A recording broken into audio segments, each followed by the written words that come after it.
Il y a un pouvoir que l'on sous-estime dans notre monde bruyant, celui de ne pas réagir.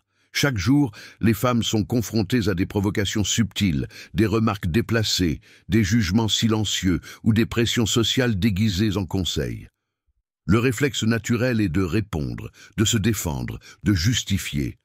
Mais parfois, répondre revient à céder son énergie, à laisser l'autre définir le terrain de jeu. Médusa, dans la mythologie, a été transformée en monstre non par choix, mais par la cruauté des dieux. Pourtant, ce que l'histoire a retenu, c'est la force de son regard, un silence minéral capable de figer. Elle n'avait pas besoin de courir, de crier, de se justifier. Son immobilité, son absence de réaction étaient déjà une réponse absolue. Derrière cette image se cache une vérité psychologique. Le non-agir, lorsqu'il est choisi, devient une stratégie de puissance. La philosophie stoïcienne nous enseigne que tout n'exige pas une réponse. Épictète rappelait que ce ne sont pas les événements qui nous troublent, mais l'interprétation que nous leur donnons. Face à une attaque verbale ou à une provocation, le choix du silence est parfois plus destructeur pour l'autre qu'un mot impulsif. Ne pas réagir n'est pas une faiblesse, mais une discipline, celle de maîtriser ce qui dépend de nous, nos émotions, et de laisser le reste s'effondrer de lui-même. Pour beaucoup de femmes, ce principe est un outil de survie psychologique. Répondre à chaque critique ou tentative de contrôle épuise. C'est comme entrer dans chaque bataille qu'on nous propose, même celles qui ne valent rien. Refuser de réagir, c'est choisir où placer son énergie, c'est dire « je ne joue pas à ce jeu ». C'est protéger sa paix intérieure avec la même intensité que l'on protégerait une forteresse. Être comme Médusa, ce n'est pas être froide ou insensible, c'est savoir que parfois le silence est une réponse plus haute, plus forte, plus claire que n'importe quel mot. C'est comprendre que garder son calme quand tout nous pousse à réagir est une victoire intime. Ne pas répondre, c'est reprendre le contrôle, c'est transformer la vulnérabilité en autorité silencieuse. Dans un monde où tout semble exiger une réaction immédiate, choisir le calme est un acte révolutionnaire. Les réseaux sociaux nous conditionnent à répondre vite, les relations personnelles nous pressent à nous justifier et la société attend de nous que nous soyons toujours prêtes à nous défendre. Pourtant, la véritable force réside parfois dans ce que l'on refuse de donner. Une réponse impulsive, une justification inutile, un mot de trop. Ce programme que vous allez découvrir n'est pas un simple discours théorique. C'est une exploration profonde, enracinée dans la psychologie moderne, la philosophie stoïcienne et l'archétype de Médusa. Il s'adresse à chaque femme qui a déjà ressenti le poids de la pression sociale, le feu de l'anxiété ou la morsure de la colère. Ici, nous allons apprendre à transformer ce qui semble être une faiblesse, le silence, le retrait, l'absence de réaction, en une force consciente et choisie. Médusa, souvent perçue comme une figure de terreur, devient dans ce parcours un symbole de maîtrise. Son regard figé n'est pas une attaque. C'est une défense absolue, une barrière infranchissable. Être comme Médusa, c'est comprendre que l'on ne contrôle pas le monde extérieur, mais que l'on peut toujours contrôler sa réponse intérieure. Et parfois, la meilleure réponse est justement de ne pas répondre. Avant d'entrer dans les chapitres, je vous invite à faire un pas symbolique. Abonnez-vous à ce contenu, laissez un j'aime si ce sujet résonne en vous. Et surtout, écrivez en commentaire de quel pays et de quelle ville vous nous écoutez. Chaque partage compte, car il permet à d'autres femmes de trouver cette même force silencieuse. Ensemble, construisons un espace où la psychologie féminine trouve sa puissance, non dans le bruit, mais dans la maîtrise. Il existe une idée fausse, largement répandue. Se taire ou ne pas réagir serait une forme de faiblesse. En réalité, le silence intentionnel est l'un des actes les plus exigeants de maîtrise de soi. Réprimer l'envie de répondre immédiatement demande une force mentale supérieure à l'impulsion naturelle. Dans les relations humaines, chaque provocation est une invitation à entrer dans un jeu psychologique. Céder, c'est accepter de jouer selon les règles de l'autre. Résister, c'est rester souveraine de son espace intérieur. La psychologie moderne a démontré que nos réactions émotionnelles sont souvent automatiques, déclenchées par des zones profondes du cerveau liées à la survie. Lorsque nous sommes attaqués verbalement ou mis sous pression, l'amygdale envoie des signaux de menace. Répondre immédiatement, c'est souvent agir sous l'emprise de cette alarme. Choisir de ne pas réagir permet de réengager le cortex préfrontal, siège du raisonnement, et de reprendre la main sur la situation. C'est le moment où l'intelligence émotionnelle dépasse l'instinct. Le stoïcisme apporte une dimension essentielle à cette pratique. Marc Aurèle rappelait que la meilleure vengeance est de ne pas ressembler à son agresseur. Réagir dans la colère ou la précipitation, c'est se mettre au même niveau que l'offense. Ne pas réagir, en revanche, c'est refuser la contamination émotionnelle. C'est protéger son intégrité en choisissant de ne pas être transformé par ce qui blesse. Cette discipline intérieure est un exercice quotidien, une véritable ascèse mentale. Pour les femmes, cette logique prend une dimension particulière. Trop souvent, on attend d'elles qu'elles justifient, expliquent, se défendent. L'injonction à réagir est permanente, dans la rue, au travail, au sein de la famille. Mais répondre à chaque interpellation, c'est s'épuiser. C'est disperser son énergie dans des batailles inutiles. Le choix du silence, dans ces contextes, devient un acte de résistance, une affirmation de sa valeur sans avoir à la prouver. Prenons un exemple concret. Une collègue glisse une remarque passive-agressive lors d'une réunion. Le premier élan est de répondre, de rétablir la vérité, de prouver son point.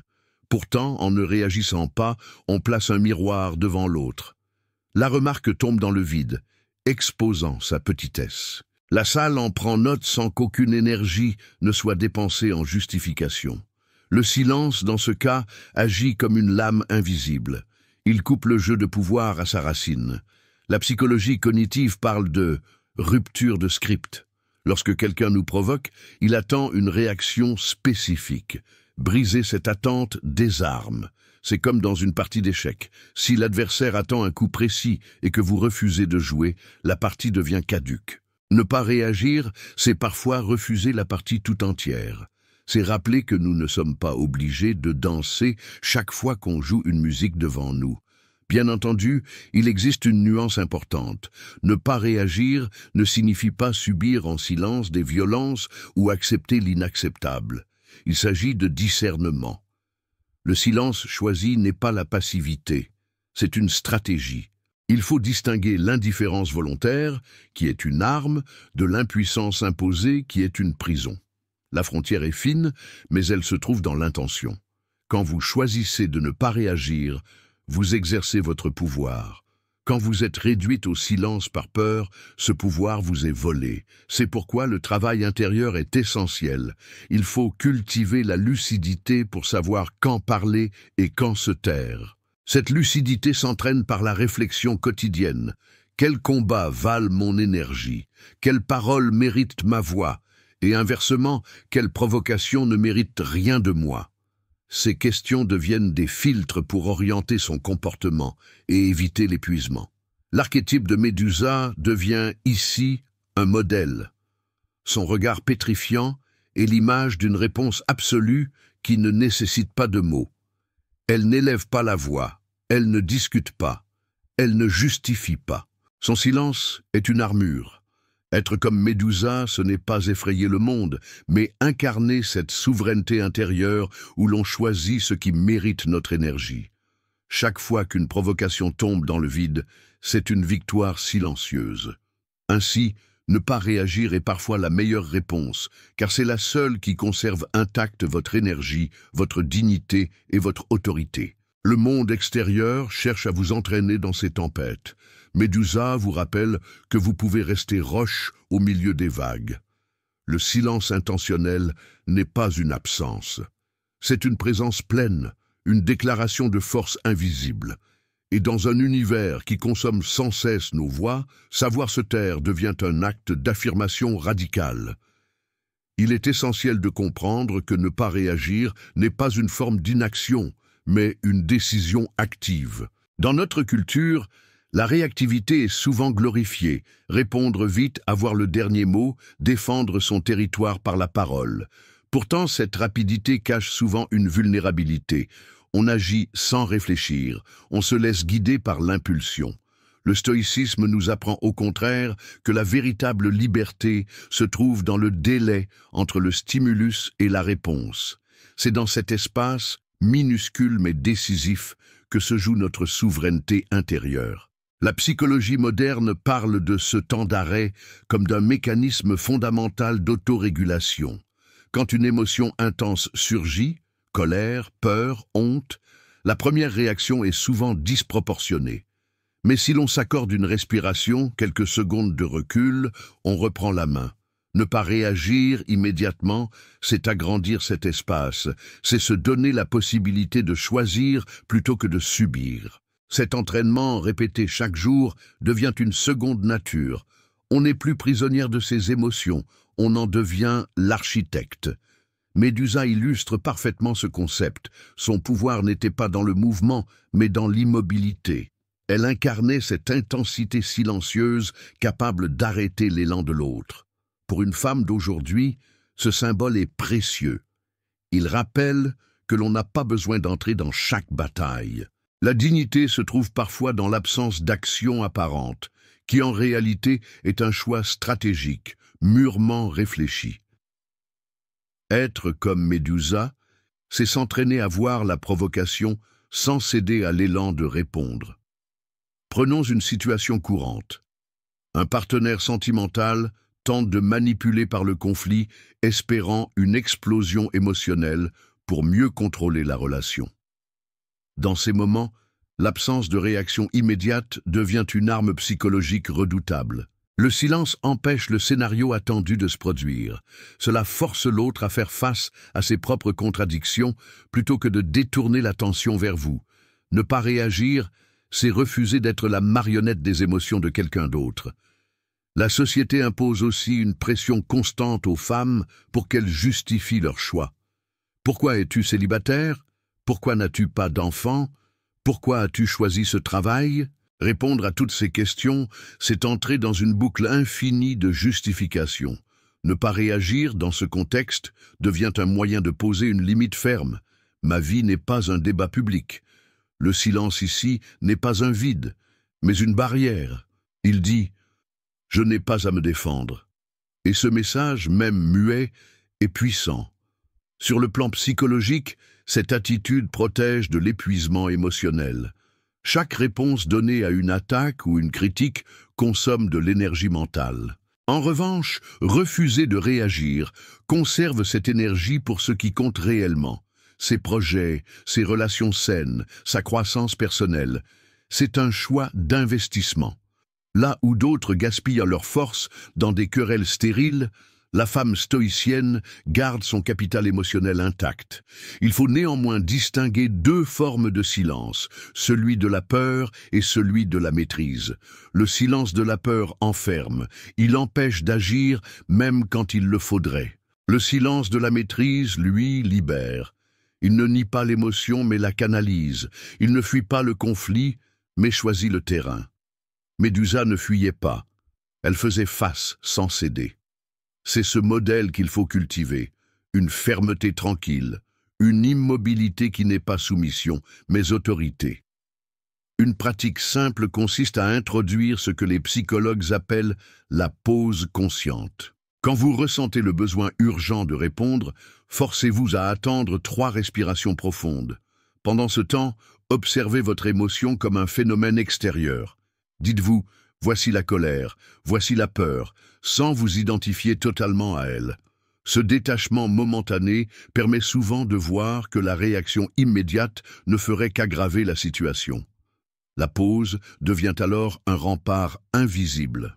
Un autre exercice inspiré du stoïcisme est de se demander « Ce conflit aura-t-il encore de l'importance dans 1 mois, 1 an, 10 ans ?» Dans la majorité des cas, la réponse est non. Cette simple projection suffit à relativiser l'urgence de réagir. La sagesse stoïcienne rappelle que le temps dissout la plupart des tensions. Pourquoi donc gaspiller aujourd'hui ce qui n'aura aucune valeur demain? En choisissant le silence, vous investissez dans votre paix future. Ne pas réagir, c'est enfin une déclaration de liberté. C'est dire « tu n'as pas le pouvoir de me dicter mon état intérieur ». Dans un monde où tout pousse à la réactivité, notifications, débats, provocations, choisir le calme est une insurrection intime. C'est se hisser au-dessus du tumulte pour régner sur son propre espace psychologique. Être comme Médusa, c'est faire de ce choix non pas une exception, mais une habitude de vie. Et dans cette habitude se cache une force que rien ni personne ne peut vous retirer. Le monde moderne fonctionne comme une arène où chaque geste, chaque parole est scruté, commenté et jugé. Dans cet environnement saturé de réactions rapides et d'opinions instantanées, ne pas répondre devient presque une hérésie. Pourtant, c'est précisément dans ce contexte que le choix de l'absence de réaction prend toute sa valeur. Il n'est pas seulement une stratégie personnelle, il devient un acte politique, une manière de reprendre le contrôle face à une société qui exige en permanence notre voix, notre justification, notre énergie. Médusa incarne cette puissance du retrait. Sa force n'était pas dans le vacarme, mais dans le regard silencieux qui transformait. Elle n'avait pas besoin de convaincre, ni de se défendre. Sa présence seule suffisait. Pour les femmes d'aujourd'hui, ce modèle est une invitation à comprendre que la valeur ne dépend pas de la validation extérieure. Refuser de réagir à chaque provocation, c'est incarner cette vérité. Je n'ai pas besoin de ton approbation pour exister pleinement. Un exemple fréquent se trouve dans l'espace numérique. Les réseaux sociaux encouragent la confrontation, un commentaire désobligeant, une critique, une attaque gratuite. Le réflexe est de répondre, de se défendre publiquement. Mais à long terme, ce cercle est sans fin. Choisir le silence, supprimer un commentaire, ne pas entrer dans le jeu, c'est briser le mécanisme même qui nourrit la toxicité. Ce n'est pas une fuite, c'est un rappel. Je choisis où je mets mon énergie, et ce terrain n'est pas digne de moi. Le stoïcisme éclaire cette pratique par un principe central, se concentrer sur ce qui dépend de nous. Nos réactions nous appartiennent, mais les provocations de l'autre ne sont pas sous notre contrôle. Dès lors, chaque fois que nous réagissons impulsivement, nous offrons notre liberté à l'extérieur. Chaque fois que nous choisissons de ne pas réagir, nous reprenons cette liberté en main. Médusa devient le symbole de ce contrôle intérieur, de cette souveraineté qu'aucune force extérieure ne peut briser. La psychologie parle aussi de l'effet miroir. Quand vous ne réagissez pas, vous forcez l'autre à se confronter à lui-même. Une attaque sans réponse expose la pauvreté de celui qui attaque. Elle crée un vide dans lequel la personne voit son propre reflet. Dans le cadre professionnel, par exemple, un supérieur qui humilie en public attend une réaction. Si cette réaction n'arrive pas, c'est lui qui se trouve exposé. Ses paroles flottent dans l'air, lourdes de leur propre absurdité. Le silence agit alors comme une lumière crue qui révèle la vérité. Cette stratégie n'est pas exempte de difficultés. Se taire peut être douloureux, surtout quand l'injustice est flagrante. Mais il faut distinguer deux niveaux de bataille, celle que l'on mène à l'extérieur et celle que l'on mène à l'intérieur. L'extérieur est souvent hors de notre portée. L'intérieur, en revanche, est toujours entre nos mains. Choisir de ne pas réagir, c'est investir ses forces dans la bataille intérieure, celle de l'équilibre, de la paix, de la lucidité. Il existe aussi un bénéfice secondaire à cette discipline, l'imprévisibilité. Quelqu'un qui réagit toujours de la même manière est facile à manipuler, mais une personne qui sait parfois ne rien dire, parfois parler, parfois agir et parfois rester immobile, devient insaisissable. Elle échappe au contrôle de l'autre. Médusa était imprévisible. On ne savait pas quand son regard allait figer. C'est cette aura d'incertitude qui inspire le respect. En cultivant l'art du non-réagir, on devient une figure de mystère et d'autorité. Un exercice pratique consiste à identifier ces déclencheurs. Notez chaque jour les situations où vous avez réagi impulsivement. Une remarque, un ton de voix, une critique. Demandez-vous ensuite, était-ce nécessaire ? Aurais-je pu choisir le silence? Cette auto-observation construit peu à peu une conscience aiguë de ses propres vulnérabilités. Et en les connaissant, on apprend à les transformer en zones de force. Le silence devient alors un outil conscient et non une réaction subie. Dans la vie quotidienne, cette discipline se traduit par des choix simples mais puissants. Ignorer un message provocateur, refuser de participer à une dispute inutile, choisir de détourner son regard plutôt que d'argumenter. Chacun de ces gestes est une victoire invisible. Ils ne font pas de bruit mais construisent une forteresse intérieure. Une femme qui maîtrise l'art de ne pas réagir n'est pas passive. Elle est active dans sa protection, souveraine dans sa présence, fidèle à elle-même, avant tout. Au fond, ne pas réagir est parfois la meilleure réponse, parce que c'est la seule qui vous garde entière. Dans une société qui disperse, qui exige, qui consomme nos énergies, cette retenue est un acte de survie et de puissance. Être comme Médusa, c'est porter ce choix comme une armure. Le regard droit, le silence ferme et la certitude tranquille que la dignité ne se négocie pas. Là réside la véritable autorité, celle qui ne dépend d'aucun mot, mais d'une maîtrise intérieure inébranlable. Ne pas réagir peut sembler contre-intuitif, surtout dans un monde qui valorise l'immédiateté. Pourtant, la force de cette attitude réside dans le fait qu'elle inverse le rapport de pouvoir. Celui qui vous provoque attend une réaction. Lorsqu'elle ne vient pas, il perd l'avantage. C'est comme tendre un piège qui reste vide. L'énergie dépensée par l'autre se retourne contre lui. Le silence devient alors une stratégie de neutralisation, une façon d'éteindre le feu sans ajouter de combustible. Dans la mythologie, Médusa ne courait pas après ses ennemis. Elle n'allait pas chercher le combat. Elle était simplement là, immobile, et son existence suffisait à imposer des limites. Ce que l'on craignait en elle, ce n'était pas une attaque bruyante, mais le poids de son regard figé. Pour une femme moderne, ce symbole rappelle que la véritable autorité n'a pas besoin d'agitation. Parfois, il suffit de rester droite, de ne rien céder, pour désarmer les dynamiques de pouvoir autour de soi. La psychologie sociale montre que les conflits s'alimentent par la réciprocité. Un mot entraîne un autre, un geste en appelle un autre. Rompre cette chaîne, c'est briser la mécanique même du conflit. Ne pas réagir, c'est donc interrompre la spirale de l'escalade. Là où deux colères s'affrontent, le silence agit comme un mur invisible. Il coupe l'élan, il déstabilise. Et cette déstabilisation, bien que discrète, est une victoire psychologique. Un exemple quotidien se trouve dans les relations familiales. Une remarque piquante d'un parent, une critique implicite d'un proche.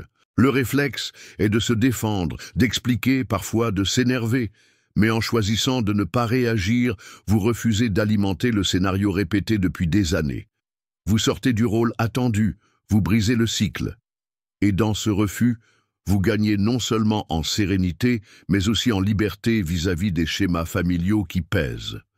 Il est toutefois important de souligner que ne pas réagir ne signifie pas toujours rester silencieuse à l'extérieur. Parfois, il s'agit simplement de reporter la réponse. Vous pouvez choisir de ne rien dire sur le moment, de réfléchir, puis de revenir plus tard avec une réponse posée et mesurée. Ce délai change tout. Il transforme une réaction impulsive en une action réfléchie. L'autorité se trouve alors non dans la rapidité, mais dans la justesse. Médusa, symbole de maîtrise, inspire ici une métaphore précieuse. Son pouvoir n'était pas diffusé dans toutes les directions, il était concentré dans son regard. De même, une femme qui choisit ses réponses avec parcimonie concentre sa force. Chaque mot qu'elle prononce a alors un poids accru. Le silence entre les paroles donne de la densité à ce qui est dit.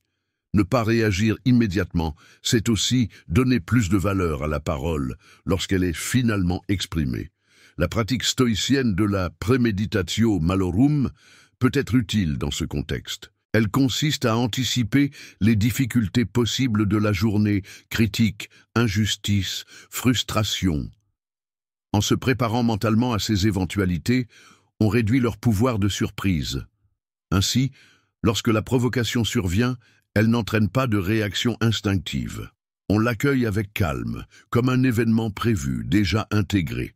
Cette préparation mentale est un outil de solidité intérieure. Une autre technique consiste à cultiver ce que les psychologues appellent la distanciation cognitive. Cela signifie observer la situation comme si vous étiez extérieur à elle, comme si vous regardiez une scène de théâtre. Dans cette posture, la provocation perd de son intensité émotionnelle. Elle devient une donnée neutre que vous pouvez analyser sans y être englouti. Le choix de ne pas réagir devient alors naturel, car l'enjeu paraît moins vital, moins urgent. Dans la vie professionnelle, cette maîtrise peut transformer des carrières. Une femme qui ne réagit pas à chaque critique, mais choisit ses interventions avec précision, inspire le respect. Elle n'est pas emportée, elle n'est pas prévisible, elle ne gaspille pas son énergie. Elle devient une présence stable dans un environnement souvent chaotique. Comme Médusa, elle incarne cette puissance tranquille qui impose des limites sans avoir à les proclamer. En définitive, ne pas réagir est parfois la meilleure réponse, car c'est elle qui préserve votre énergie, qui protège votre dignité et qui affirme votre autorité. Dans une société saturée de bruit, le silence intentionnel est une arme rare et précieuse. Être comme Médusa, c'est porter cette arme avec intelligence, choisir ses batailles, garder son calme et montrer au monde que l'on ne se laisse pas gouverner par les provocations extérieures. C'est ainsi que naît une souveraineté féminine solide, enracinée et indestructible. Le dernier aspect fondamental du choix de ne pas réagir réside dans la maîtrise de l'espace intérieur. Dans chaque interaction, chaque conflit, chaque provocation, le véritable champ de bataille n'est pas à l'extérieur mais à l'intérieur de soi. La femme qui choisit de ne pas répondre préserve son territoire psychologique. Elle établit une frontière claire entre ce qui l'affecte et ce qui n'a pas d'emprise sur elle. Cette frontière est invisible mais palpable, comme un mur que personne ne peut franchir sans son consentement. Médusa, dans son immobilité mythique, est le symbole ultime de cette maîtrise. Son pouvoir ne dépendait pas des actions des autres, mais de sa propre posture. Elle incarnait une énergie concentrée, un centre inébranlable. Pour une femme moderne, être comme Médusa signifie adopter cette capacité à rester ancrée dans son calme malgré les pressions, à ne pas céder à l'impulsion de répondre et à transformer chaque tentative d'agression en occasion de renforcer sa solidité intérieure. La psychologie cognitive met en lumière un phénomène essentiel. Les réactions émotionnelles automatiques sont souvent une réponse à des schémas anciens, hérités de l'enfance ou de conditionnements sociaux. Les femmes, en particulier, ont été éduquées à plaire, à ne pas déranger, à justifier leur choix. Le refus de réagir devient alors un acte de libération psychologique. Il permet de sortir de ses anciens scripts et de choisir un comportement aligné avec ses valeurs et sa paix intérieure. Dans le domaine professionnel, ce principe peut être transformateur. Une remarque injuste, un email provocateur, une critique subtile peuvent pousser à répondre sur le champ. Mais en adoptant la discipline du non-réagir, on observe, on analyse et on agit uniquement lorsque cela a un impact réel et mesuré. Chaque réponse devient une action stratégique, réfléchie et puissante, et non un simple acte de défense impulsive. Ne pas réagir ne signifie pas ignorer ses besoins ou tolérer l'inacceptable. Au contraire, c'est un outil de discernement. Il s'agit de choisir ses combats avec intelligence. Certaines batailles nécessitent une intervention, d'autres non. Médusa nous enseigne que le vrai pouvoir réside dans le choix, dans la conscience de ce qui mérite notre énergie et de ce qui doit être laissé de côté. La pratique quotidienne de cette discipline peut commencer par de petits gestes. Observer ses premières réactions face à un désagrément, respirer, prendre un temps de pause avant de répondre, noter ses émotions. Ces habitudes renforcent la capacité à contrôler l'impulsion et à répondre selon la raison et non l'émotion. Avec le temps, ce processus devient automatique et la femme développe une aura de calme et de respect silencieux. L'archétype de Médusa offre également une perspective sur le rapport aux autres. Elle n'agissait pas pour nuire, mais pour protéger. De la même manière, choisir de ne pas réagir n'est pas un acte de passivité, mais une manière de préserver son énergie pour les relations qui comptent vraiment. C'est une manière de trier les interactions, de valoriser l'essentiel et de se détacher de l'inutile. Une technique stoïcienne complémentaire consiste à visualiser la provocation avant qu'elle ne se produise. En imaginant les situations qui pourraient déclencher une réaction émotionnelle, on prépare son esprit à accueillir ces événements avec calme. Cette prévisualisation réduit la surprise et augmente la capacité à rester immobile face aux tentatives de manipulation ou de provocation. Ne pas réagir développe également la confiance en soi. Chaque fois que vous résistez à l'envie de répondre impulsivement, vous renforcez la conviction que vous êtes maître de vos émotions et de votre comportement. Cette confiance se reflète dans le regard, la posture, la parole. Elle crée une présence magnétique, semblable à celle de Médusa, puissante, souveraine et respectée, sans avoir besoin de hausser la voix ou de se battre inutilement. Enfin, comprendre que le silence et le non-réagir sont des outils de puissance transforme la vie quotidienne. Cela devient un choix conscient, une manière de protéger son énergie, de maintenir sa dignité et de préserver son équilibre intérieur. Être comme Médusa, c'est s'approprier ce pouvoir, l'incarner chaque jour et montrer que la véritable force réside dans la maîtrise de soi, dans la patience et dans l'art de choisir quand parler et quand rester immobile. Ne pas réagir est un choix conscient qui transforme la vulnérabilité en force. Dans un monde saturé de provocations, de critiques et de distractions, la capacité à rester immobile, à observer et à respirer avant de répondre devient un outil de pouvoir intérieur. Être comme Médusa, ce n'est pas se figer par peur, mais s'ancrer dans sa souveraineté psychologique. Chaque silence choisi est une affirmation de soi, une manière de protéger son énergie et sa dignité. Cette discipline n'est pas innée, elle se cultive au quotidien. Respirer avant de répondre, réfléchir avant d'agir, observer ses émotions sans y céder, anticiper les provocations. Ce sont autant de pratiques qui renforcent le contrôle intérieur. Avec le temps, le silence devient un langage, le non-réagir une posture, et chaque interaction un espace où l'on choisit librement ce qui mérite notre énergie. Ainsi, le calme et la retenue ne sont plus de simples stratégies, mais des expressions naturelles de puissance et de clarté. Au final, choisir de ne pas réagir est un acte de liberté et d'autonomie. C'est un moyen de conserver sa paix intérieure, de protéger ses limites et d'exercer un pouvoir discret mais indiscutable. Comme Médusa, une femme qui maîtrise ce silence, habite son espace avec assurance, fermeté et authenticité radicale. Elle ne se laisse plus gouverner par les émotions des autres et devient, à travers sa retenue, un exemple vivant de force féminine et de sagesse stoïcienne.